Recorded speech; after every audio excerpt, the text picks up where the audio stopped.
Hello, welcome to our webinar, A3 Management Consulting.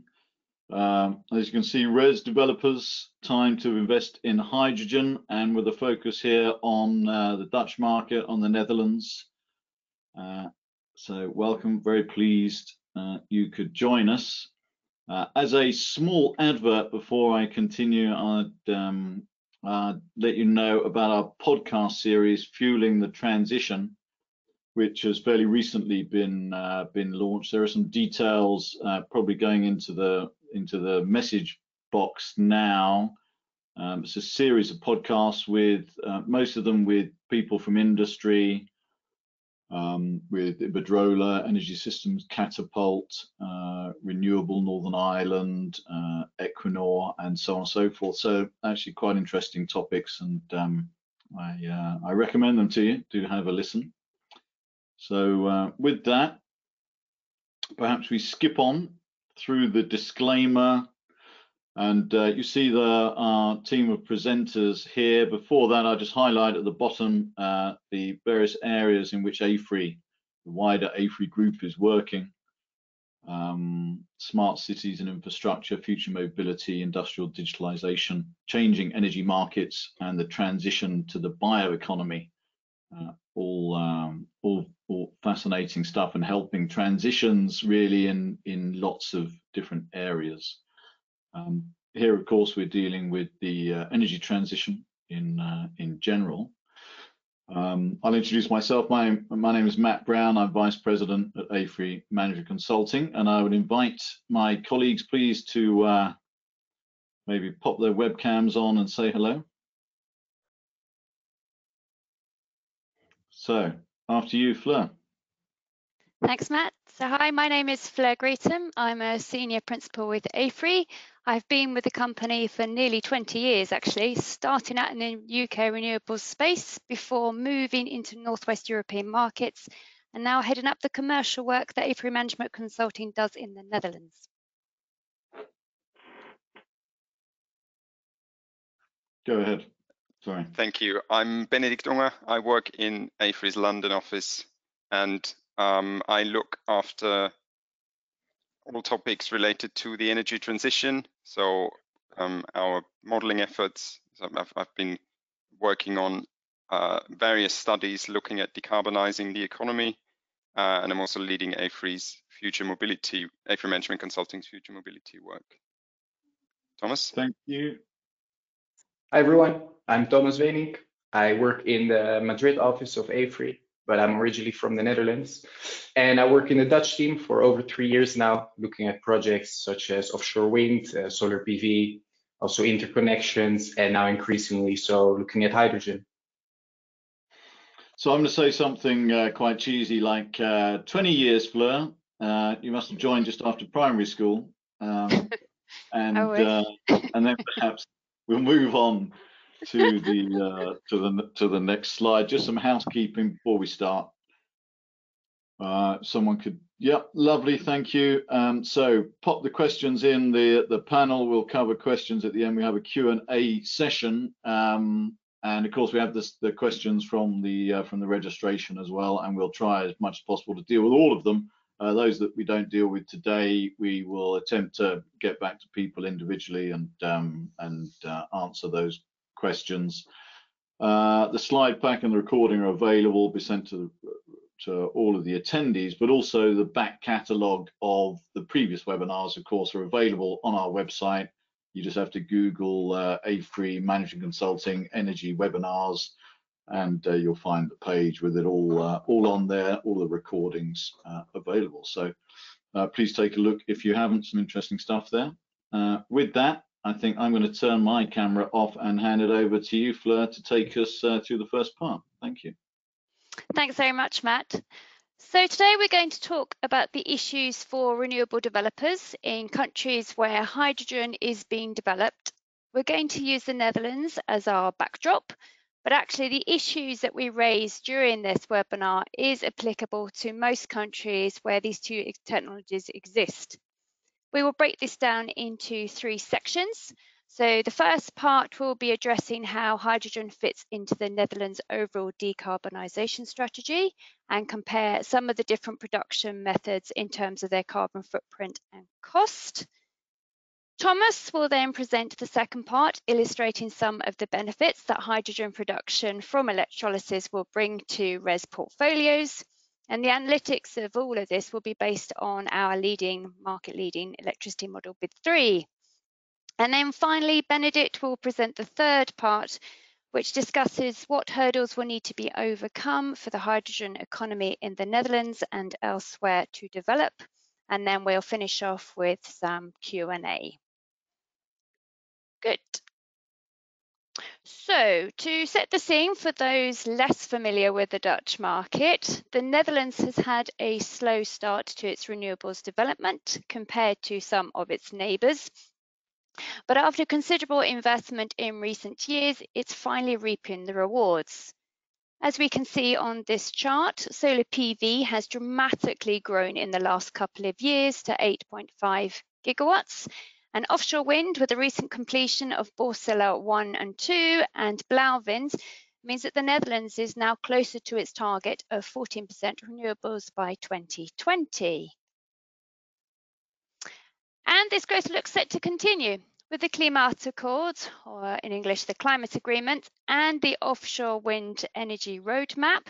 The Dutch government has put in several renewable targets to 2030, including 11.5 gigawatts of offshore wind and 35 terawatt hours from onshore wind and solar PV. Alongside these renewable aims, the Dutch government is also pushing ahead with the development of its hydrogen economy in the Netherlands. And this is to aid the decarbonisation of their industry, transport and agricultural sectors. It is also fair to state at this point that the objective to produce hydrogen is one in which the production is achieved in such a way that the resulting carbon footprint on the Netherlands is lessened. Specific targets for the hydrogen economy includes, as we can see on the left, a build out of 500 megawatts of electrolyzer capacity by 2025, upscaling to a minimum of 3 gigawatts by 2030. And on the right, we can see their target for a capex reduction target of 65%, to reach 35 million per 100 megawatts by 2030. And actually, if we just stay on the capex chart for a moment, we can see that the Dutch government's aims for capex reductions are significantly lower than those expectations of the IWA, IRENA, and Hydrogen Europe. And if we think about this, we've got to say that reaching this target of 35 million euros per 100 megawatts will be dependent on both pace and limits. Pace being connected with the amount of investments and limits dependent on innovation and technical constraints. And what's exciting is that industry and developers are responding to this push. This year has seen a surge in hydrogen projects being announced for both the production and new uses of hydrogen. Notably, hydrogen projects are not just confined to the use of existing technologies, but also some sizable projects involved in the using of an electrolyzer powered by renewables are also making headlines. Which comes to some interesting facts about the different technologies for producing hydrogen, their relative CO2 footprint and the costs involved. In the chart, we can see the carbon emissions associated with the conventional way of producing hydrogen, using steam methane reforming or SMR. Based on the numbers quoted in the EU hydrogen strategy earlier this year, this is around 9 kilograms of CO2 per kilogram of hydrogen. Compare this to an electrolyzer fed by grid electricity based on today's capacity mix in the Netherlands and running at 100% load factor, and we can see that this method has a higher CO2 footprint. Now, if we move forward into 2030, If we take the SMR and we add carbon capture and storage, which are reflecting some of the projects that are already being discussed, as you would expect, the carbon footprint of hydrogen production versus SMR on its own would be significantly lower. But what is interesting is if we then compare the SMR plus CCS with that of electrolyzers fed by grid electricity and running at varying load factors. Since we should not forget that to get any value from the produced hydrogen, you need an off-taker, and these are likely to come with certain demand profiles. So taking what AFRY views will be the generation mix in the Netherlands and that of its interconnected neighbours for 2030, we've considered this case when an electrolyser runs at 25%, 70% and 100%. And it shows that as the load factor increases, so does the carbon footprint of the hydrogen production. And this reflects the fact that in 2030, overall electricity demand for the Netherlands is still partially being met by thermal fossil fuel-fired plants. And actually, the only true way to bring the carbon footprint down to zero is the use of off-grid renewable fed electrolysis. These choices, though, and their impact on carbon emissions, however, cannot be treated in isolation. Each of these methods have an associated cost per kilogram of hydrogen, which will require investment from both the public and the private sector. Which brings us to the question, what benefits will integrating hydrogen production into RES portfolios bring to investors? And with that, I will now hand over to Thomas. Thank you, Fleur. In order to answer this question, we would like to share some analysis that we have done using our Bit3 market model. And before we look at the results, it would be important to look at how electrolysis will actually function in a renewable or in an electricity system. And for this, we would like to present to you a chart where we show the electricity system, a typical week in the Netherlands in 2030, showing demand and supply. So in this chart, we see demand as a black line with a typical pattern throughout the week. And we see supply coming from various sources. One source being imports, which is the dark gray part in the chart. Then we see dispatchable generation. What we label as dispatchable are plants that can turn on and off irrelevant of the weather. This will be mostly gas-fired generation in the Netherlands in 2030. We also see generation from wind, and we see generation from solar PV. And from solar PV, we can see that the 7 days when it gets sunny and the 7 nights when there's no sun. And we can also see that it is February because there's not a lot of sun in the Netherlands during this period. So what strikes here is that there is actually demand and supply do not match. So supply is higher than demand, which cannot be in an electricity system. So there is an oversupply. Now, what gets done with this oversupply is the following.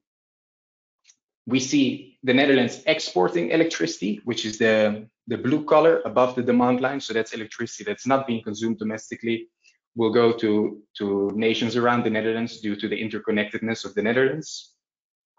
And we see also in red, we see RES curtailment. So this means that the electricity that could be generated, but is not being generated because there is no source of demand. This could mean that the export cables are full, or that other countries are already meeting their demand with their own generation.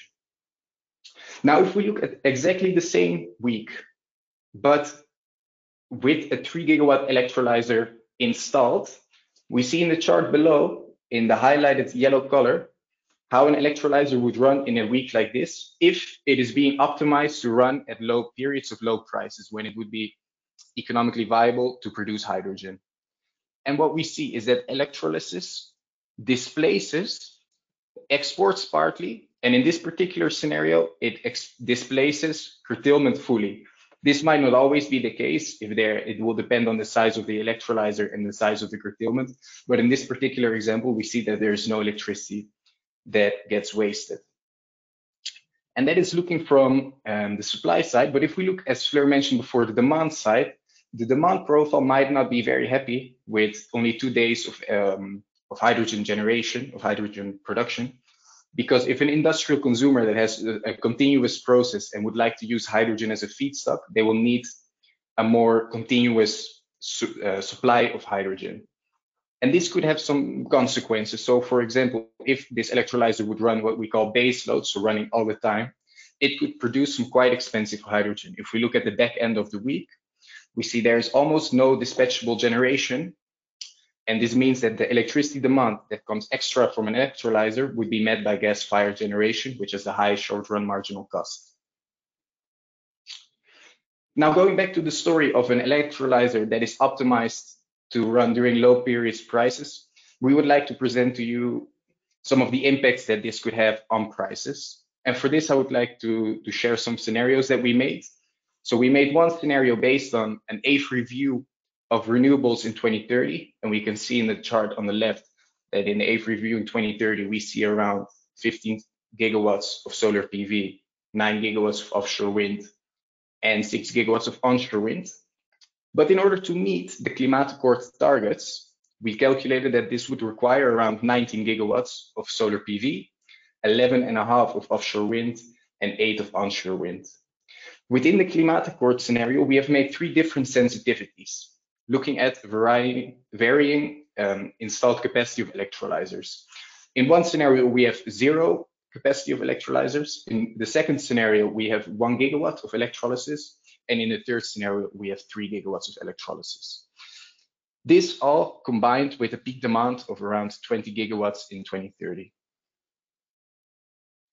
Now, if we look at the impact on prices, we go to the chart on the right and we look at the annual average wholesale price, and which is represented by the blue box, the dark blue box, per scenario and per sensitivity. And we also show the weather range, because we believe that the weather has a large impact on electricity price. It's a big driver. A windy year or a cold year will see different electricity prices on average than a warm, sunny year. And we do our modeling based on 5 historical weather patterns, and that provides this range that we are presenting to you now. Looking at the difference between the AFRY view and the climate accord, we know that there's an increase in renewable installed capacity, and this drives prices down. However, we also see that there is an increase in prices when we add electrolysis to the mix. And this follows basic economic theory that with increasing demand, prices increase. This could lead to increased costs for consumers, but on the overall, there might be also benefits in terms of decarbonization of other sectors, less subsidy payments under the SDE+, so the social net benefit is not necessarily negative. Now, if we look at the impact on RES portfolios, we would like to share with you 2 different technologies. So we're looking at offshore wind on the left here and solar PV on the right. And we see that with an increase in renewable penetration between the AFRY scenario on one side and the climate accord on the other hand, if we focus on offshore wind, we see that this could lead to a decrease of 6.4 percentage points in the IRR of the business case in 2030.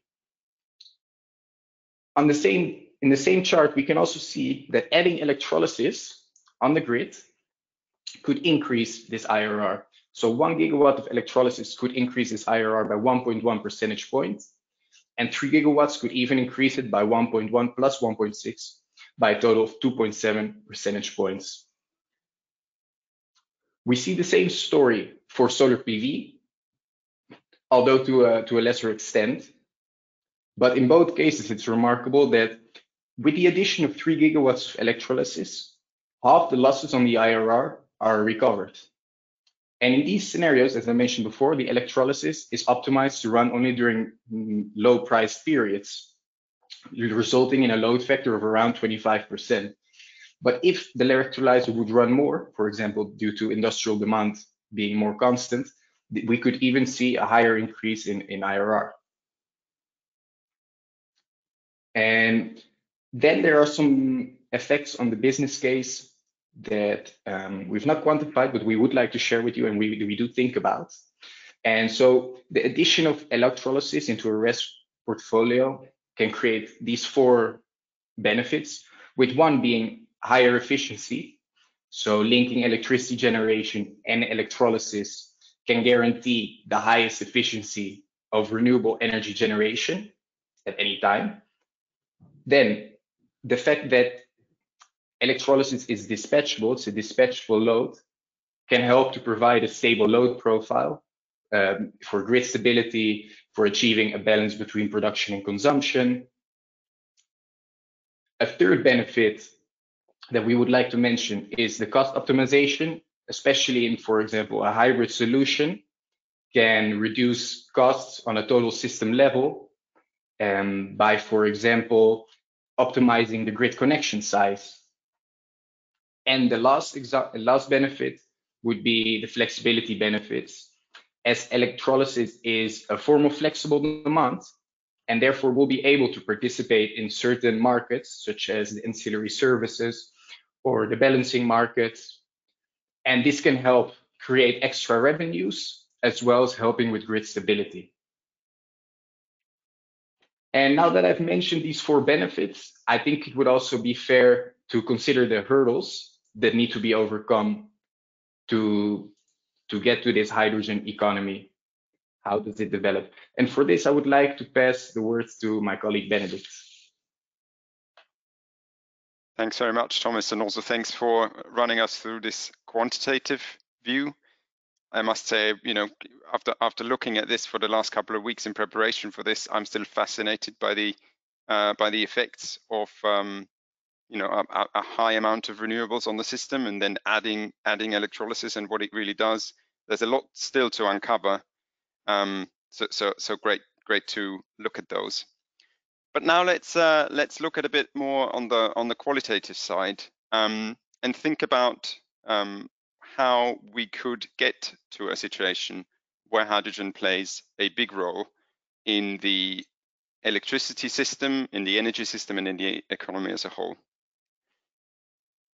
So lots of organizations and public sector organizations like governments have found out and have identified how important it is for integrating renewables into the system to also look at other ways that could help integrate them on the demand side, and one of them obviously being hydrogen. And the Dutch government is one of them. They have definitely recognized this, and they have raised these points during a targeted study that we have done for them to investigate how the business case of offshore wind is influenced by hydrogen. So the report has flagged up the way that hydrogen can help store energy over time, but the report also showed that that it can introduce an additional revenue stream and help the business case of offshore wind. So that's what was looked at there. And we have identified several recommendations for the policymakers, for the government, towards developing a hydrogen economy. So on the next slide, we show what these barriers could be, or what the hurdles could be to be overcome on the way there. And again, this is valid, like all the analysis that we did, is valid for any country that has an ambition to integrate more renewables in their electricity system.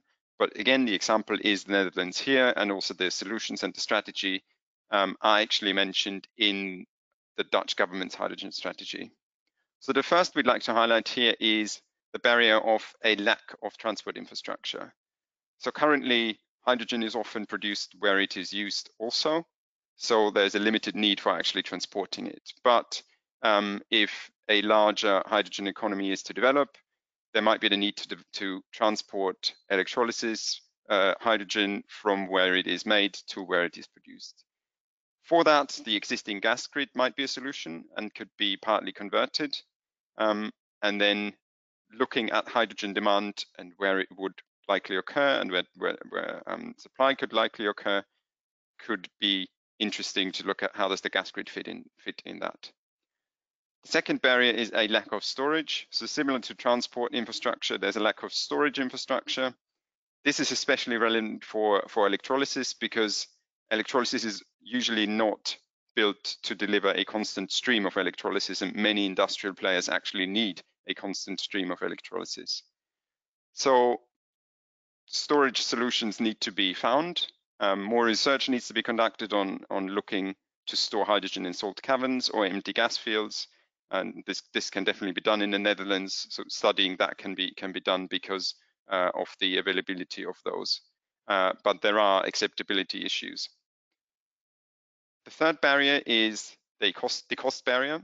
So currently, as Fleur highlighted on the slide earlier, electrolysis is not on par with conventional hydrogen production and might also find it difficult to compete with SMR with CCS. But that is, therefore, there needs to be scaling up and innovation so cost reduction can happen. And then certificates for zero carbon hydrogen or for very low carbon hydrogen could also incentivize the transition from going from conventional hydrogen to a lower carbon option. The fourth one is complexities around this certification. So obviously, if these certificates were there, it would be easier to build a business case on it or an economy on it. Alas, it doesn't exist. But the Dutch government has already tasked Vertegas, who are already implementing renewable gas trading in the Netherlands, to develop a guarantee of origin system under the RED II scheme. And then finally, new demand segments. So hydrogen is already present today in many industrial sectors. So these know how hydrogen works and what the particular issues could be. And these are also probably the ones that will use hydrogen first. But then there are other segments that for which it might be very beneficial to use hydrogen, and those don't necessarily have an experience with it. So for those, it would be important to ensure that there's a level playing field for hydrogen with other low or zero carbon options in all sectors. So having considered the hurdles, barriers, and possible solutions, what are the key takeaways from this analysis or from this webinar in general? Thinking back to the questions, how does hydrogen fit in with a high renewables target? Hydrogen is an enabler for the Netherlands to meet its decarbonization targets without destroying res investment, as we've seen in the analysis. Then what are the benefits of integrating hydrogen, both in the energy system, but then also maybe in an investment portfolio? Now, it looks like electrolysis helps actually to raise capture prices, and therefore it would act as a positive reinforcer for res development. Now, does this mean that renewables investors should get involved in electrolysis? And how should they get involved? Now, we would say, given the familiarity of investors who are already dealing with renewables, with the electricity system in general, there might be a natural next step to start looking at electrolysis. We also see that there already seem to be markets developing for hydrogen specifically produced from electrolysis. So if there can be contracts with off-takers for this hydrogen produced from electrolysis, and capturing early government support, if it becomes available, then the first mover advantage in this field and getting to know hydrogen, understanding how electrolysis fits in, could be very interesting. And the third question, what hurdles need to be overcome? Now, there are the 5 that we discussed, but there are likely more. A key to overcoming them is that the governments, and here specifically the Dutch government, continues to support the hydrogen technologies, the lower carbon hydrogen technology options, to reduce costs, and for these options therefore to become competitive with other options. And with that, I will hand back to Fleur or Matt.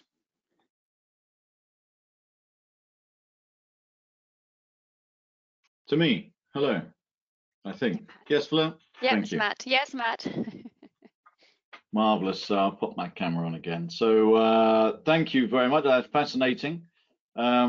One thing that struck me, and I won't ask the question because I don't think there's an answer yet, or at least I have an answer already, but one thing that struck me was, interestingly, within the context of the ETS, you know, if hydrogen subsidies and were to go too far, whether that could undermine the ETS longer term. But I assume we're much earlier in the situation here, and I think getting it going is really important. So let me ask you some questions.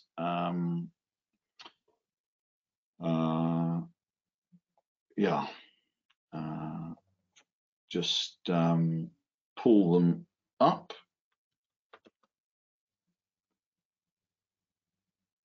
Bear with me,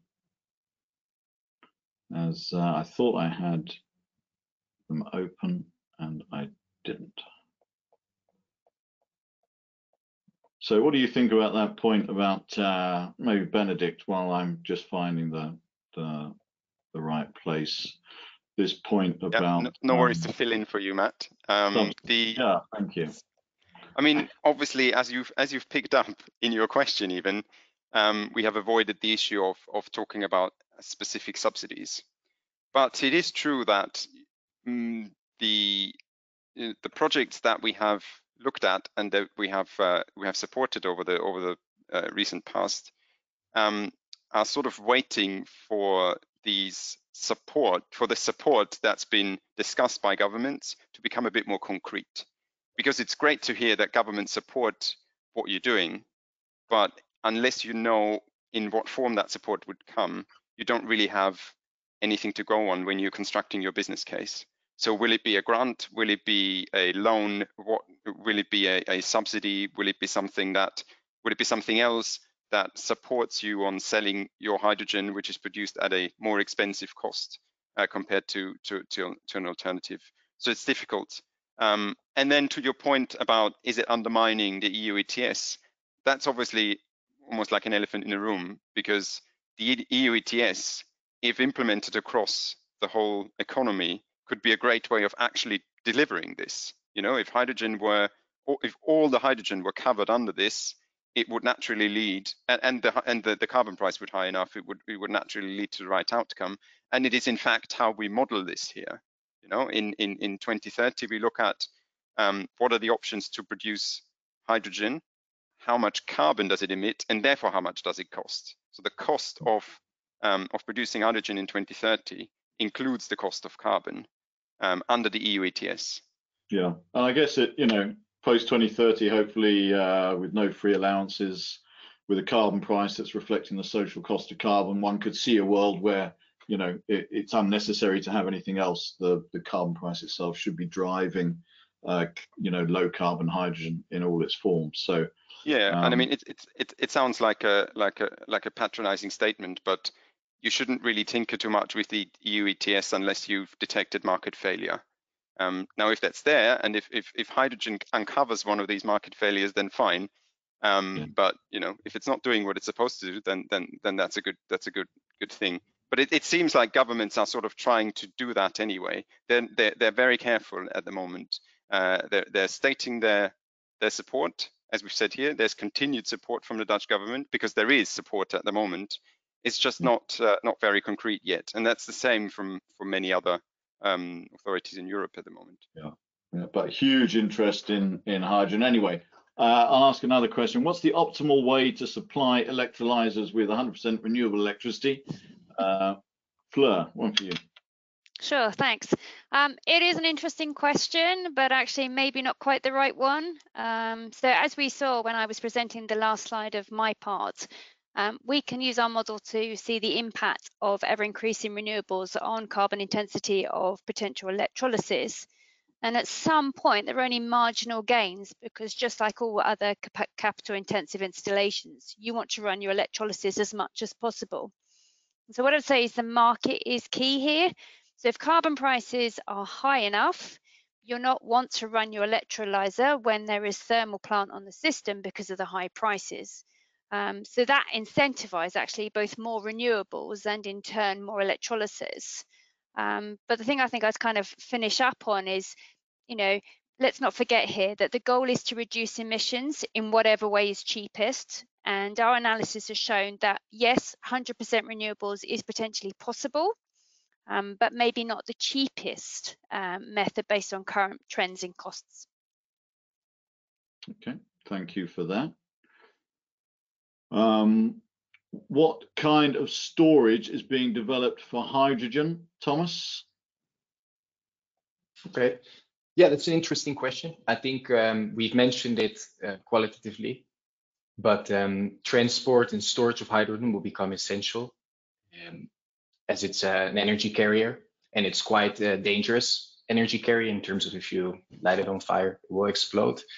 We have experience dealing with gas, and we need to think about how can we make a safe system where we transport, store, and produce and consume hydrogen.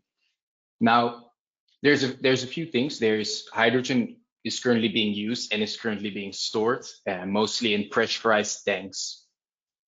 But going forward, if we need seasonal storage, we have to think about maybe larger reservoirs. And one thing that Benedikt has mentioned is already our salt caverns, which in the Netherlands, there are a few, and also in Germany, there's a large quantity of them. So this could be one potential option. Another potential option could be depleted hydrocarbon fields. This will obviously depend on the right geophysical characteristics of such a field and of the right geographical location of that field. And maybe actually it would be a good moment now to also mention that next year AFRY will be publishing a report that explores, among other things, the impact of hydrogen storage on the requirements for a hydrogen backbone in Europe. So hopefully that has answered your question. Lovely, thank you. And before I was just looking through some of the questions that have come through during the webinar as well. It might be worth just clarifying very quickly in terms of the way the modeling works, our modeling suite works. If we're putting an electrolyzer in to the model, then we're at this stage we've forced a 3 gigawatt electrolyzer in, and is an IRR calculation done as well for that? Is the cost of the electrolyzer included in the electricity prices fully? How does that work? Okay, I can take that question. So basically, there are several ways of looking at this. So in this analysis, I think the goal was to see the impact of the electrolyzer on the electricity prices, and therefore and the electrolyzer being an extra source of demand, a flexible one, and so you see the impact of if in the case of 3 gigawatts, when does the 3 gigawatt electrolyzer want power from the system? So it's optimized on an hourly basis. The electrolyzer can see when the prices are low, just like it would be dispatched in a real market, and run there. And then how it is decided that it needs to run is a bit more tricky. So basically, the 25% electrolyzer, the example that we see, is run in a way that it can deliver hydrogen largely competitive with an SMR with CCS. So basically, if assuming a market where it just competes with that, where it can supply electricity, where it can supply hydrogen as a supplement to SMR, basically. Now that might not be very realistic. That might be in the long term where we're moving towards. If we have a complete hydrogen grid and the electrolyzer can just feed into that, then that might be possible. But if you're building electrolysis to meet demand, then it will probably need to run more, so maybe close to 100%. And in between those, we've got the 70%. Now the reason we choose 70% is because we found that in terms of optimizing your profits from an electrolyzer, that seems to be sort of a sweet spot load factor, because it's a capital intensive, high fixed cost installation, so you want to run it a lot. and 70% seems to be a load factor that is advantageous in terms of profitability. And we've seen that leads to higher carbon emissions in terms of the hydrogen, higher carbon footprint, and also higher cost of the resulting hydrogen. Okay, thank you. And just to say, in our standard projections, say if you were looking at Q4 that'll be coming out shortly, the Q4 2020 results, then the model is fully taking account of the electrolyzers, and actually it does that IRR check and determines whether it's sensible or not to build those in. So, you know, in this case, we're sort of putting it in to see what the impact is in these sensitivities. So I think that's good. Let me then ask another question. What business cases are currently explored or economically feasible? Hydrogen business cases, I assume this is. Are they standalone or combined with renewable production? Benedikt, why don't you take that one? Sure. I think there is a slide actually in this deck earlier on that Fleur presented, where you can actually look at some of the businesses that have started up in the Netherlands, and these are similar across Europe. So you have both SMR with CCS projects being developed and electrolyzer projects being developed. Most of the time, I think when we sort of summarize that map a bit, it is industrial players who already consume hydrogen to some extent, converting some of that demand to, or some of that production to electrolyzed hydrogen. So that's one way, because then actually it's not so much an electrolyzer business, then sort of a pilot for greening your business case. Another one would be if you are in an industry that does currently not consume hydrogen, but could convert in the future to hydrogen. So sort of a pilot project. So we see the steel makers, for example, being quite active in this space. There are some business cases where it's about mobility.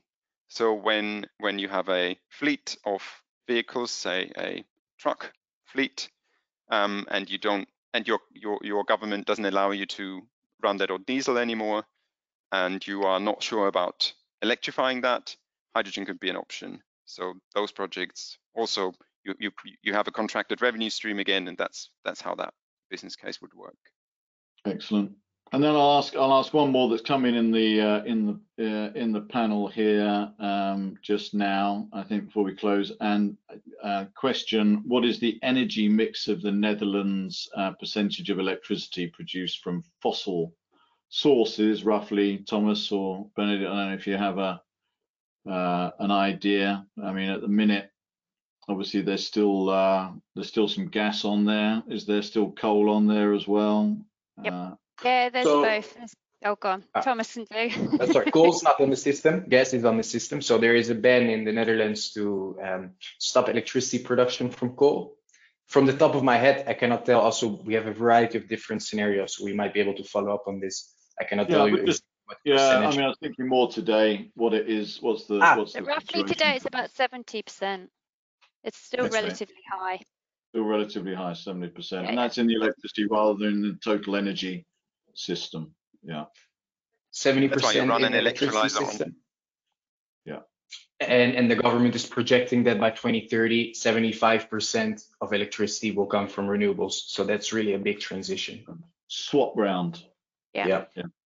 Excellent. By 2030, that's there's a lot of and they need to be, of course, a lot of ambitious targets these days if we're going to tackle these things. So I think I don't know if we could just pop onto the. I think there's another slide, if possible, just to say that you got the contact details here if you want to reach out to Fleur, to Benedikt. There should also be Thomas's on here. I don't know why I can't see that. But I'm sure you can get in touch with Fleur if you want to get in touch with Thomas as well. She'll pass it on. We got the podcast here with a link, and next week we're talking about flexibility in the Italian electricity market. and what that's going to look like. So thank you very much for joining. Thank you all for excellent presentation, and of course to Mai and Johnny and everyone behind the scenes for making these webinars happen. Thank you. Bye bye. Thank you. Bye. Thanks, everybody. Thank you, everyone.